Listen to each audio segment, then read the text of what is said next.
Because every time I've met you, you've never looked at these things as a negative and you've never let them stop you. You keep fighting for Sammy's Law. I mean, the very people that you felt injustice by and that weren't there for you when you needed them, you're now helping them to help other victims in your position. I just find it admirable. You're just an incredible woman.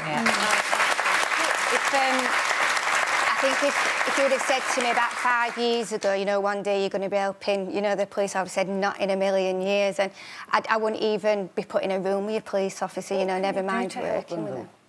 I basically kind of sit there and I tell my story and, you know, go into all the grooming process, what happened, you know, how I was treated. And I think with my story, what it shows is back then it was so negative and professionals weren't getting it right and, you know, the consequences were massive, as with now.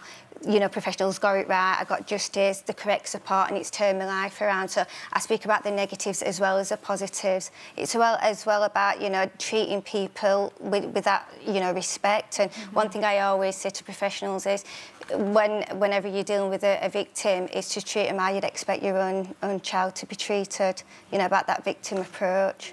And do you think you still have a long way to go? Do you really feel Definitely, yeah.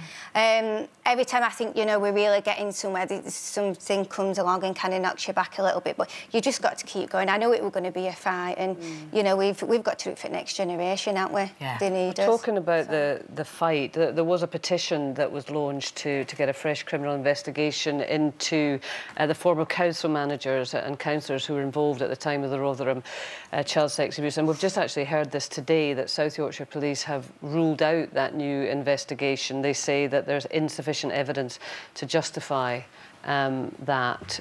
How do you feel about that? I think it's disgusting, really. I mean, I never got my hopes up too much when it comes to the professional side of it, because there's always some kind of loophole, you know, whether it were a police officer, councillor or whatever. So I never got my hopes up, but, you know, we're not going to just say, OK, then we're going to give up. We're going to keep fighting it. I know that there's some people in the council that are being looked at, but what they're saying, it seems to be if they've committed a sexual act, which I always thought that the National Crime Agency were just kind of dealing with everything that the J report covered. So, yeah, it is really disappointing to hear it.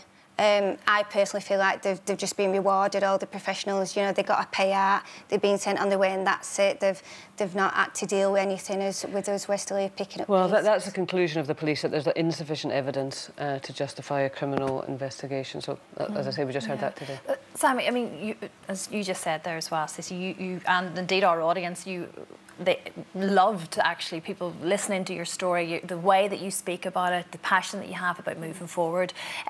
What are your hopes and dreams now? Because this is a new chapter in your life, I would like to think. Yeah. What is ahead for you? I think I'll always kind of in some way be dealing with stuff like this. I am working on some at the minute, but I can't say where it is. But no, I'm excited about that, and I'm just happy to get back into work, really. You know, get back to normality. Do you have a personal life? Do you have fun? Do you do stuff? I don't have a personal life, to be honest. I think because I had my son so young, I've never really been bothered about that social life. So kind of me, you know, I'm with my kids, I'm at work, and that's about it, really. So. But you're happy. Yeah, I'm happy, and I'm on the right track. Good for you. That is lovely. Thank you very much again for chatting with us.